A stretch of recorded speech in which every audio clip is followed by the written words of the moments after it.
Okay, everyone, this is it. Our early decision deadline for Renegade Accelerator is June 1st. That's Tuesday if you are listening when this episode launched. So I encourage you to head to renegadeaccelerator.com to check out more about the program. If you're not familiar, we are all about 10xing the way you think and execute in order to make a much larger impact and generate more income. This is for female leaders, executives, founders, and the curriculum is equal parts education, collaboration, and accountability. Just head to renegadeaccelerator.com.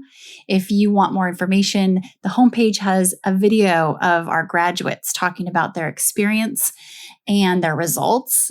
So we encourage you to sign up for the emails if you're not sure, and really consider if this is the time to level up and ask yourself, why not now? Why not invest in my future? It pays dividends over time. I can tell you that for sure. Always bet on yourself. RenegadeAccelerator.com has all the info. Don't wait to be happy. It's not that next 5 pounds you lose. It's not that next job you get. It's not that, well, if this situation just got fixed, then I could be happy. No, go ahead and work towards your goals, but don't sacrifice happiness now. Be happy now. I'm Amy Jo Martin. Welcome to the Why Not Now show.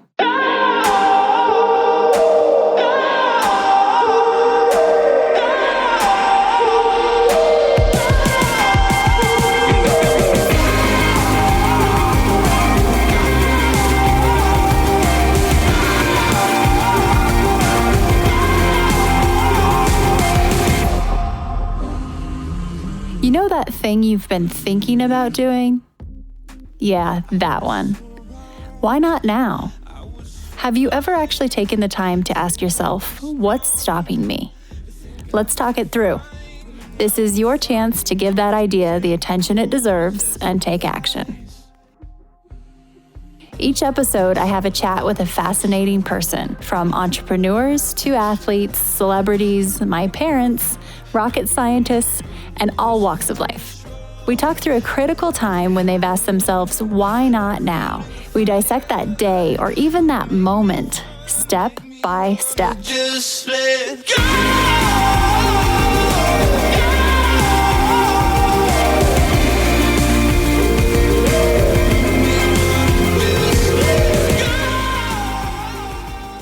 Colonel Dr. Roxanne Wallace is on the show today. She's an orthopedic surgeon in the Army, and she just graduated from the Renegade Accelerator. She was actually deployed in Afghanistan while she went through the program. Dr. Rox is a voice of authority when it comes to leadership. Not only does she have the 10,000 plus hours from her military experience, but also from being in the operating room. It's incredible to learn and hear from someone who has had to practice leadership and develop their leadership skills during extremely intense situations, whether that be while she's deployed, at war, or in the operating room as a surgeon. So we dive in. We go through the tools and the tips and the things that Dr. Rox uses during those situations. She talks about how she navigates from furious to curious. She talks about how she stays calm during situations where the tendency is to maybe speed up versus slow down. And she shares how we can bring this even into business. We discuss how these specific tools can apply to situations that we're in, whether it's entrepreneurship, in business, within corporate walls, or all of the above. Dr. Rox has a saying. She says, if I intimidate you, up your game. And she explains what she means by that. It's not a power move. It's actually a move of mentorship, of leadership, of coaching. Another area we explore is being overwhelmed. As you can imagine, becoming an orthopedic surgeon and a colonel in the Army, that takes a lot of time.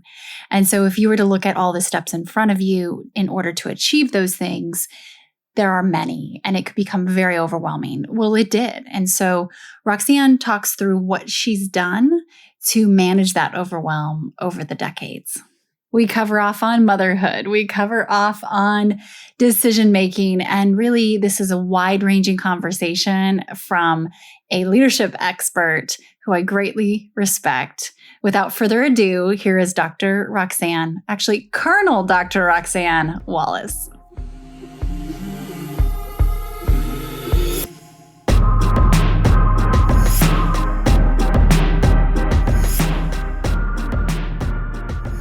Colonel Dr. Roxanne, welcome to the Why Not Now show. In the spirit of Why Not Now, can you tell me about a time when you had a big decision to make and you had to ask yourself the question, why not now? And we'll dissect that day, minute, hour, season, and kind of reverse engineer and understand, how did you get from idea to action?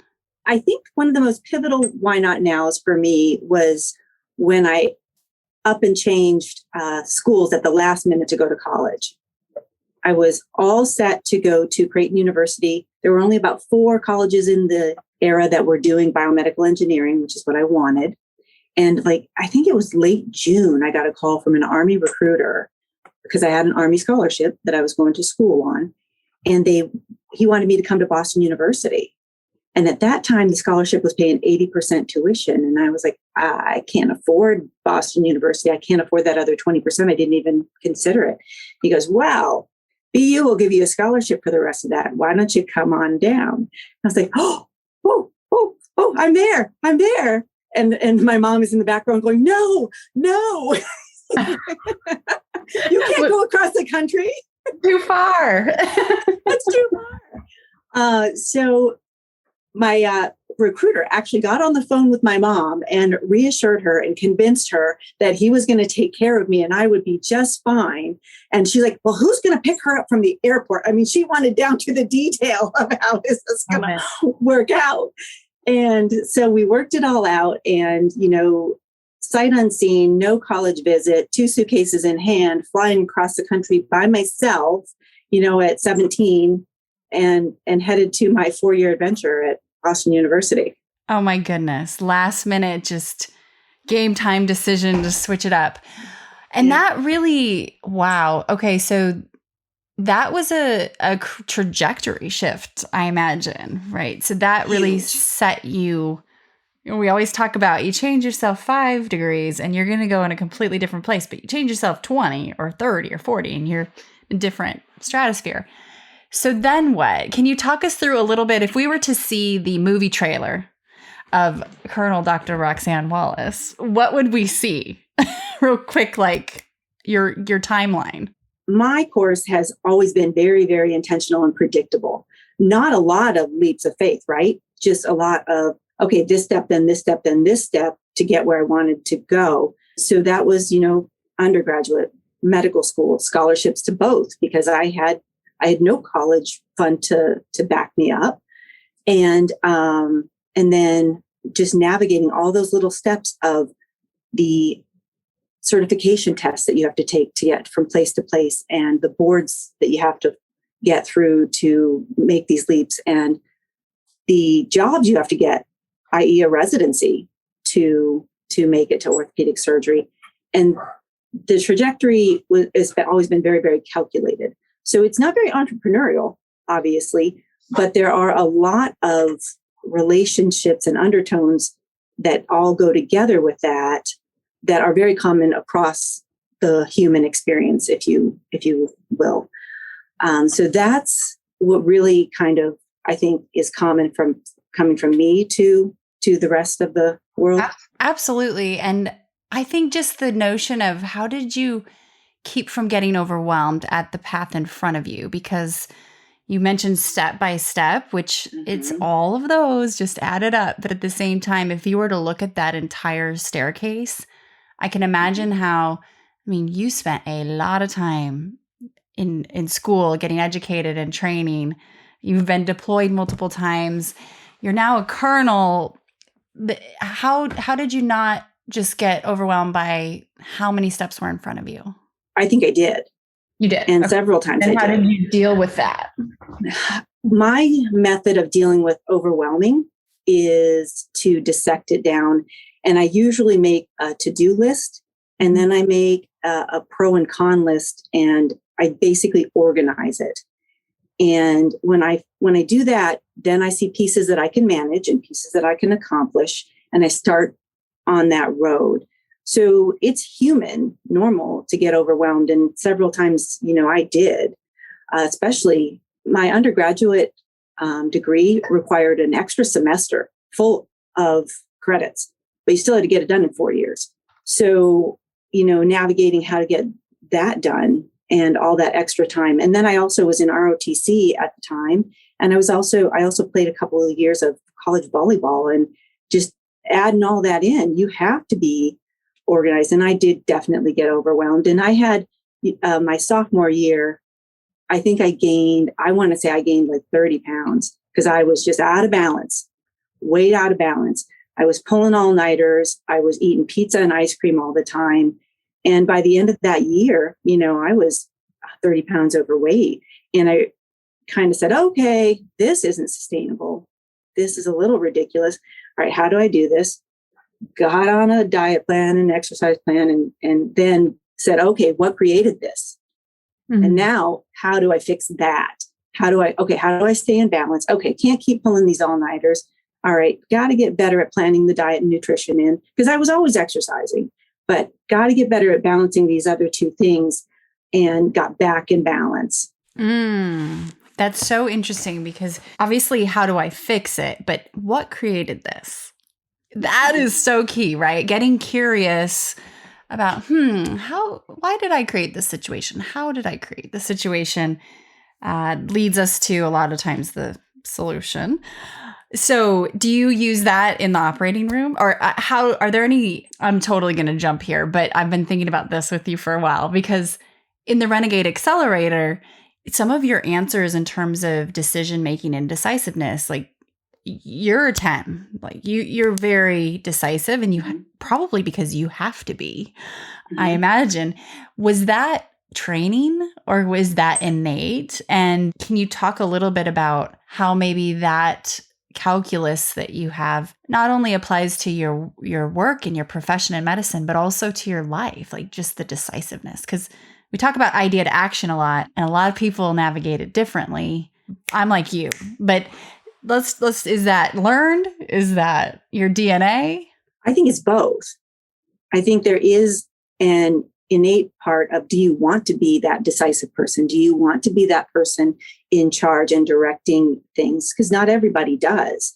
Some people want to be on the team or be a supporter or follower, and we need everybody.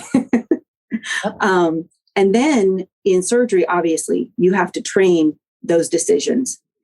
And you have to train, what if, how do I solve that problem? How do I get out of this situation if I get into it? And that decisiveness. And yes, surgery trains you. You are it. If you don't fix it, it's not getting fixed. If you don't solve the problem with the equipment or the anatomy or anesthesiology or that, your patient doesn't get what they need. And so that's absolutely the onerous part. And you have to want that to start down that path. Oh, I have so many follow-up questions to this. Okay, so when you are in those intense situations, do you kind of have a sequence of first, what created this? How do I fix it? Or sometimes is it just, how do I fix it? Probably a little bit of both, and I imagine it becomes more and more natural. But do you have a step 1, step 2? I have a step 1, stay calm. Step 2, don't get worked up, start working the problem. And then I start looking at, how did I get into this situation? Am I looking at the wrong exposure? Am I where I think I am in the anatomy? Has the anatomy failed me? Is there something here I didn't expect? All right, what equipment, what implant, what allograft do I need to solve this situation? And almost all of that has been pre-planned. When I'm going into a surgery, I've got plan A to Z lined up of what ifs, and then start going through it. And that's the process. Number 1, I'm it. Number 2, stay calm. Number 3, how do I fix it? We're going to take a quick break and we'll be right back. I'm hopping in here to tell you about a new discovery of mine. I'm in love, and let me tell you, I've fallen hard. We all like our caffeine in the morning. I look forward to that first, second, and fifth cup of coffee in the morning. But now I exclusively drink super coffee. I'm such a fan that I actually invested in the company, the team, and their culture. The love for what I do every day makes me jump out of bed in the morning, but super coffee truly fuels that fire. It's fueled with positive energy, from the ingredients they use to their brand promise. Super coffee removes the negatives like sugar and adds the positives like MCT oil and protein so that you can maximize your day. I have an embarrassing secret. I used to be addicted to diet soda. I'd roll out of bed and pop open a can before my eyes were even fully open. I had never been a huge coffee drinker, but when I gave up diet soda on July 12th, 2015, yes, the moment deserves an anniversary. It was a big deal. I needed another caffeine source at that point. For me, that meant coffee with lots of artificial sweeteners, with crazy ingredients I can't pronounce that made me crash by 2 p.m. or so. Well, not anymore. Super coffee is different. As I mentioned, there's no added sugar, and some of the flavors I love have 10 grams of plant protein. Now, I'm not a big meat eater, so this really helps, and they've just added a few new flavors to their plant-based offering, like French vanilla and sweet cream. They only use ingredients that are great tasting, great for you, and sustain you for the long haul. Nothing shady, only positives. The taste is delish, I can tell you. Take it from someone who needs that extra flavor to enjoy the taste of coffee. And super coffee also comes in ground coffee, Keurig pods, creamers, and more on their website, drinksupercoffee.com. One of the things my team and I love most is that on drinksupercoffee.com, you can shop Super Coffee's wide variety of products based on your dietary needs, including gluten-free, plant-based, Whole30, keto, or even vegan, right there on their website. There's something for everyone. While you're on the site, go ahead and stock up because Super Coffee is hooking up Why Not Now listeners with a 25% discount. Head to supercoffee.com and use the code Why Not Now for your 25% discount on all products. drinksupercoffee.com is the only place this offer is available, and your discount works again for all products. Just use Why Not Now as your code, all one word. There are no restrictions. I'm an investor in Super Coffee because the founders truly do walk the talk. Yes, their coffee provides positive energy, but so does their company culture. Their founders are 3 brothers who share a work hard and be nice to people mentality, and they spread that throughout their culture at Super Coffee. They know the importance of having diverse perspectives at the leadership level, and you know I'm a fan of elevating women in leadership. In fact, one of my Renegade Accelerator grads, Jamie Christ, is one of those women. So once that positive energy arrives on your doorstep, hit me up on social at Amy Jo Martin and show me what flavors and products you went with. And bonus points if you try one of their seasonal blends. The company is growing quickly, and you'll probably start noticing Super Coffee in your local Walmart, Target, or Costco. They are now in over 30,000 retailers nationwide. To take advantage of your exclusive 25% discount, head to drinksupercoffee.com and enter Why Not Now at checkout. That's Why Not Now, all one word. drinksupercoffee.com is the only place this offer is available, and your discount works for all products, no restrictions. I was talking to a friend a long time ago, and my default is quick. Like I kind of run hot, fast, and she had worked in the FBI, and she learned, especially with her weapons and training, her boss, coach, or whoever, whatever you would call them, said to her once, "Slow is smooth and smooth is fast." And I just really, that's always clicked with me. And I wonder, you can't get going too fast, I imagine, because there's no room for mistakes, right? So is part of calm, does it relate to pace? Yes. For me, absolutely. I would say that's not across all surgeons, but it is for me. Controlling the pace controls my calmness, and it is for me. And I think for people listening, in any intense situation or when you feel like you are in a moment of have to fix something, panic, which in entrepreneurship and in business, it's not like you're in the operating room. It might feel like it, but we usually have a little more time. I think that can really, really help us. We want to react, we want to fix it, and that extra breath of checking in and getting logic back in the driver's seat. That's so good. That's so interesting. And having a plan A to Z. That's another big thing that in business, I think we might have A, B, C, and then there might be an innovation Hail Mary. Maybe we could find an F. But yeah, having a very if this, then that across the board. Oh, I love that. Yeah. Okay. So what's one thing you find yourself learning over and over? Well, my latest has been the furious to curious that I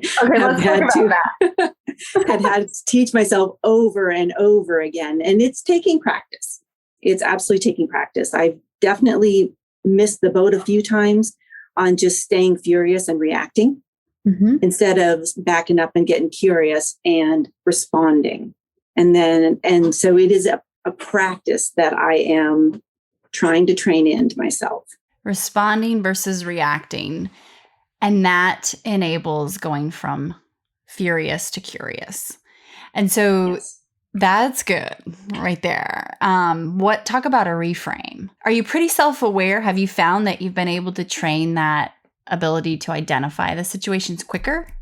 I'm getting better at it, but no, I'm definitely not there yet, where I'm more often than not going from furious to curious. I'm still training that in. I would say I'm probably in the 50-50 category right now. What are some of the benefits of getting curious in your experience with, tangible situations you've been in? What has been some of the ROI, the return on that? Well, I'm ruining fewer relationships is how I would put it. So my MO is direct, blunt, get what you get. And that works eventually, right? Because people eventually figure out my intentions and my heart and where I'm going, and that I don't have these biased ulterior motives that are nefarious. But I'm trying to dial it back to doing that at ground zero instead of eventually. Mm-hmm. And I think one of the ways to do that for me is to do this furious to curious and filter that response where I am still direct and articulate, but maybe not so blunt, maybe not creating negative feelings in the person receiving the message. Mm-hmm. Oh, this is so good for me. This is definitely a big area of growth and opportunity for me too. And when you think about context sometimes too, that was what I was going to ask you, is how do you still retain the integrity of and the value of being direct? And that's a strength, right? But maybe remove some of the weakness surrounding it, then in maybe it's delivery or through text, through email. I find myself, I can get into sticky situations very quickly. Would you say it's almost always a conversation, right? To get out of the situation? Yeah, and to navigate with the other. Yeah. I think the email and the texting is absolutely out of control, because everybody can then interject their own tone or their own bias, and there's not enough context to buffer the situation. Mm-hmm. And I think that is a huge thing. And I get myself into trouble there a lot, especially because I'm so blunt on email. I will literally say, no, not doing that. And that's the end of the email. Yeah. I don't offer any alternatives or backdrop. I'm definitely working on that. And I think that self-awareness again, like this morning I had a text exchange. was not bad at all, but I thought to myself, you know what, this is a conversation. But because it started even via text, just the maybe the misalignment, it immediately grabbed momentum in a direction that wasn't necessary, right? So sometimes it even just might start there. There's a seed, and I'm like, Amy Jo, pick up the phone. Or even if you can't get to them, voice note so they can hear your sentiment a little more. But so leadership in general, I mean, you're a colonel. You have been through formal training and also just experience of walking the planet in the ways you have and the situations you have. What are some of your top leadership tips? And I know that you've learned from a lot of people as well, but there are some Wallace-isms, I'm aware. Can we talk through this topic? It's a big one. But you are a voice of authority when it comes to leadership. I think the number one tip for leadership I have is being humble and being kind. I think those are the number one leadership things, treating people as people and not obstacles. Because so often we get our firefighter hat on and we're just trying to put out fires left and right, solve problems left and right. And when we get into that mode, that focused mode, we can lose sight of the people that are causing the problems or that need us to solve the problem. And when we dehumanize the process, we get into trouble. And so those would be my biggest pearls. Those are good.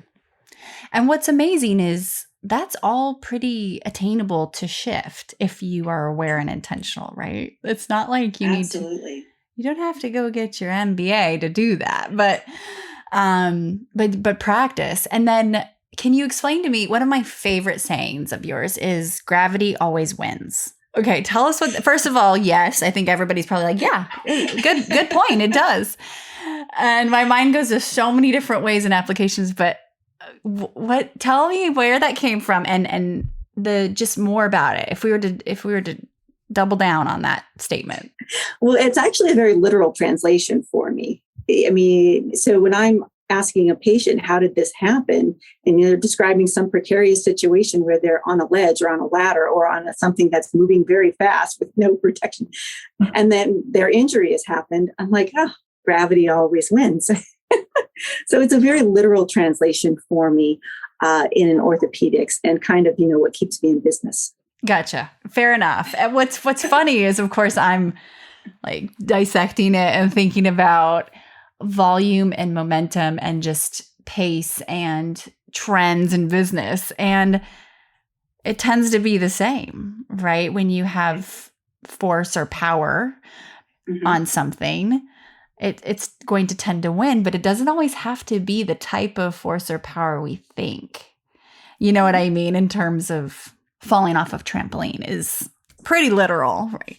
Yeah. For you and your profession. You could easily take that into a metaphor in business.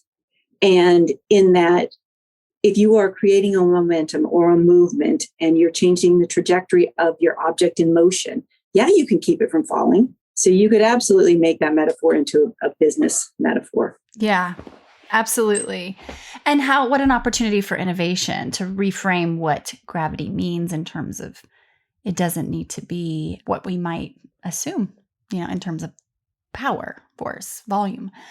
The role that you're in, Rox, and the journey you're navigating and have navigated, military, medicine, at the top of your fields, you've worked with a lot of men, and I'm sure a lot of very high-ranking and powerful men. And I know you and I, have talked before about how we bridge and really try to navigate how men and women can both rise together versus an us versus them, which will never work. What are some of your either tips or maybe even have a anecdotal story, not specifics, but of how to best create and foster a situation where it isn't an us against them? Because I imagine you're outnumbered almost every single time. Absolutely.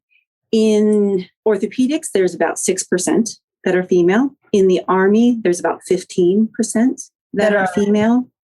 But what about at your rank? I don't know the numbers on that.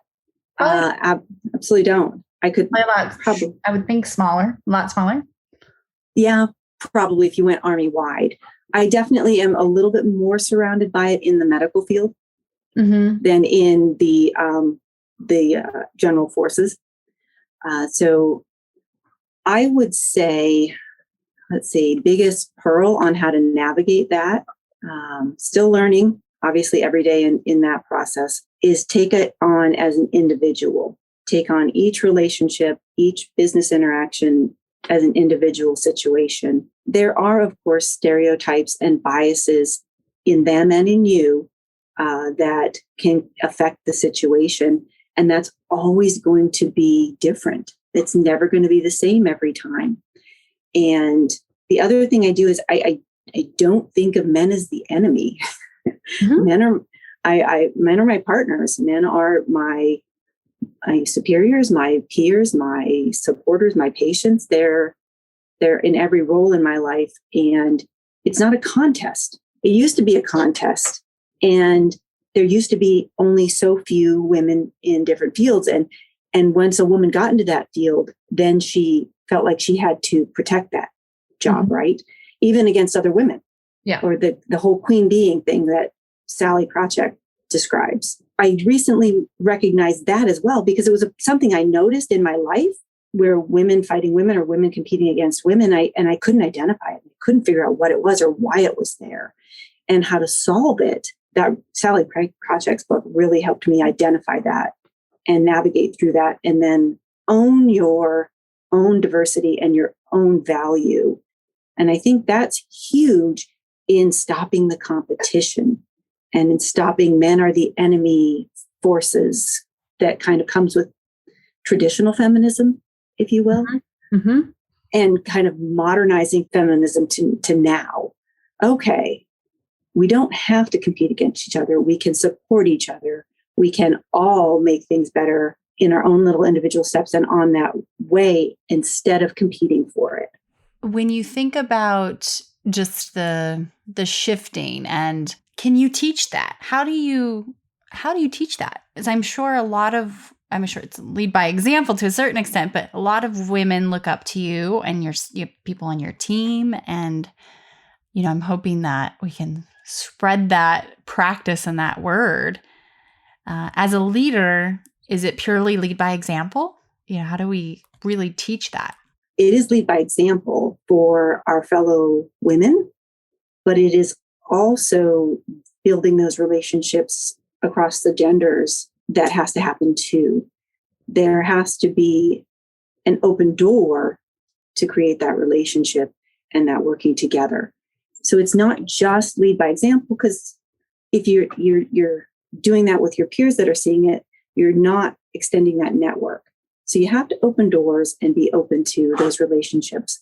As far as navigating motherhood, and you joined the club earlier on in your career, in your schooling, right? But having the intense schedule that you have, what have been some of your go-to tools to be able to do what you do?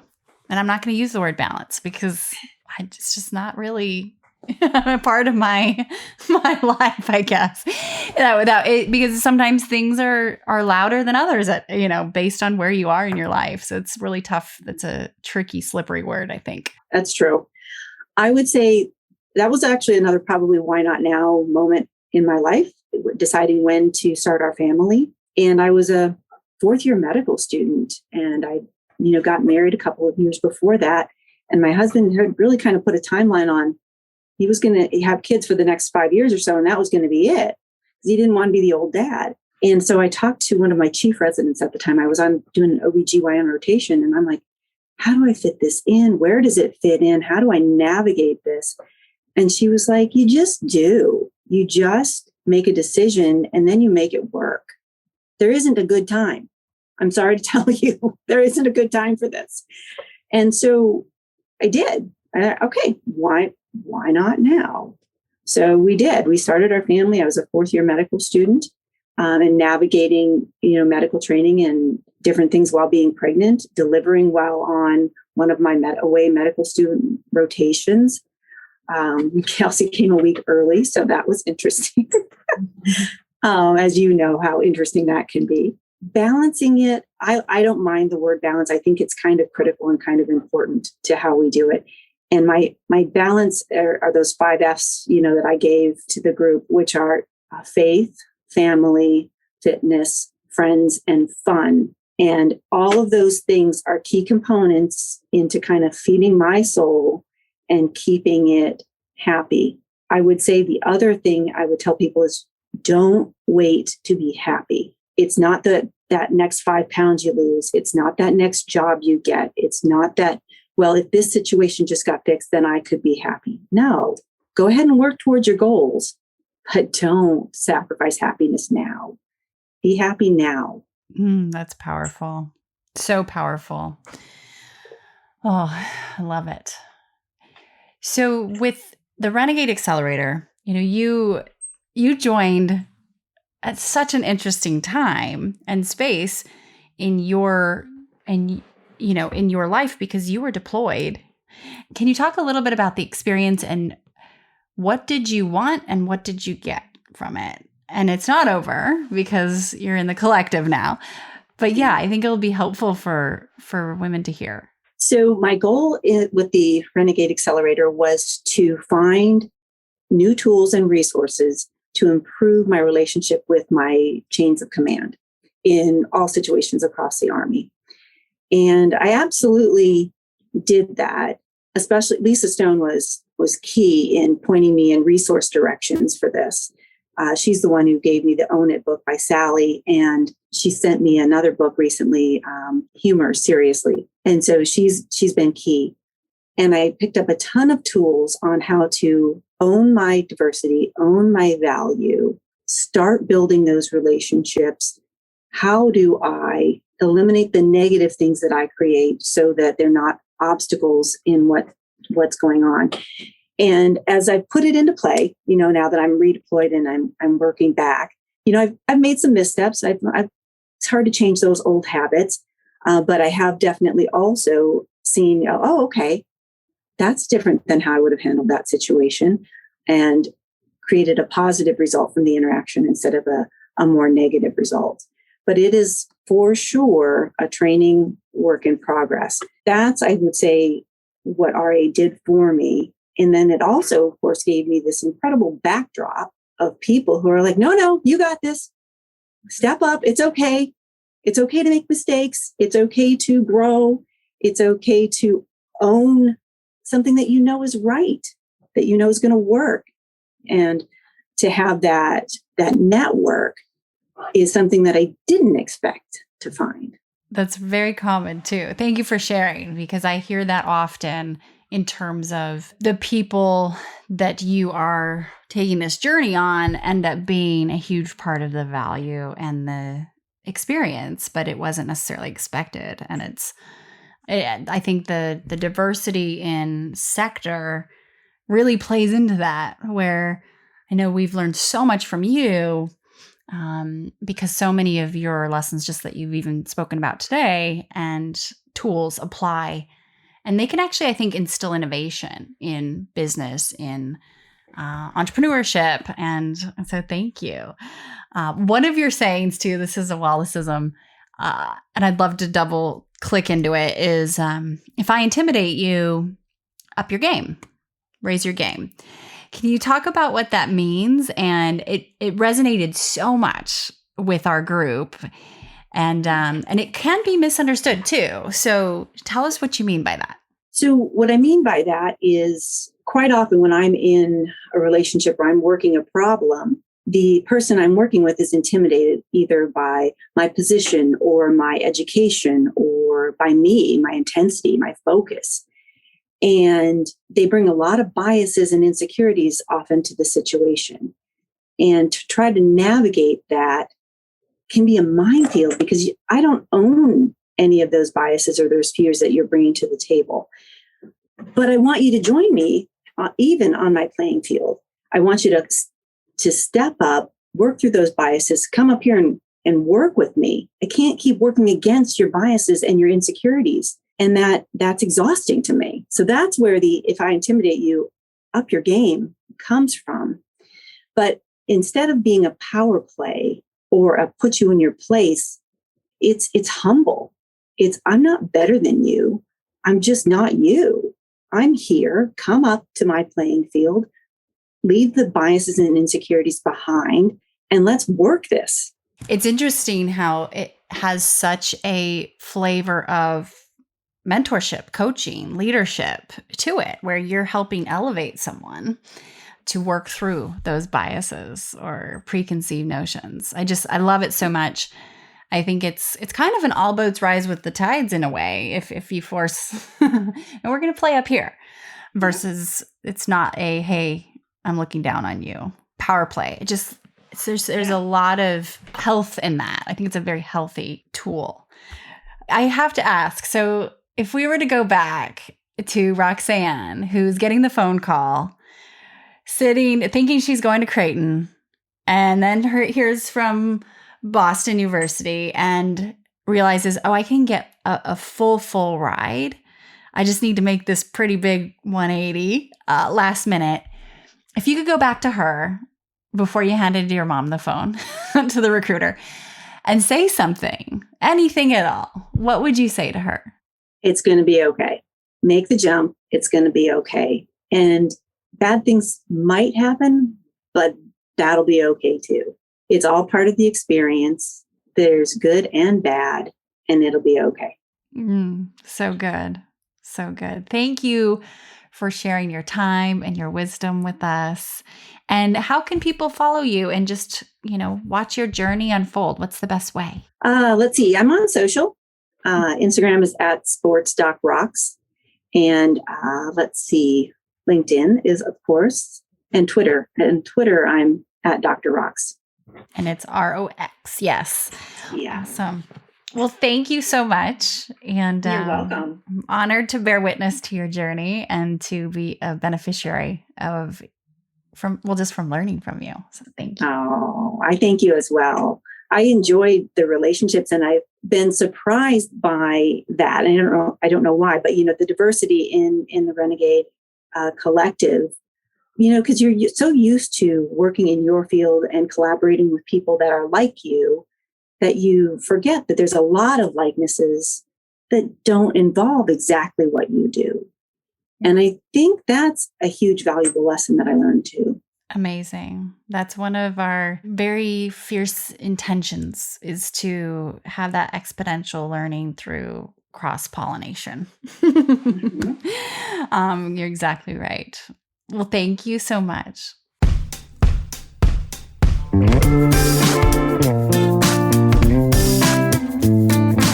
Hey everyone, thanks for listening to the show. Hit me up on social media to let me know what you think. I'm at Amy Jo Martin on Twitter, Facebook, Instagram, and LinkedIn. And I want to hear your Why Not Now moments so I can share them on the show. Just send me a note to whynotnow@amyjomartin.com. For show notes and other offers, you can visit amyjomartin.com/whynotnow. And while you're there, don't forget to sign up for my email newsletter for exclusive content and announcements. A big thanks to Rock Salt Music for all of the tunes by the talented John Coggins. And of course, a hat tip to Richard Brewer for editing and producing the show. I'll see you next time. And until then, why not now?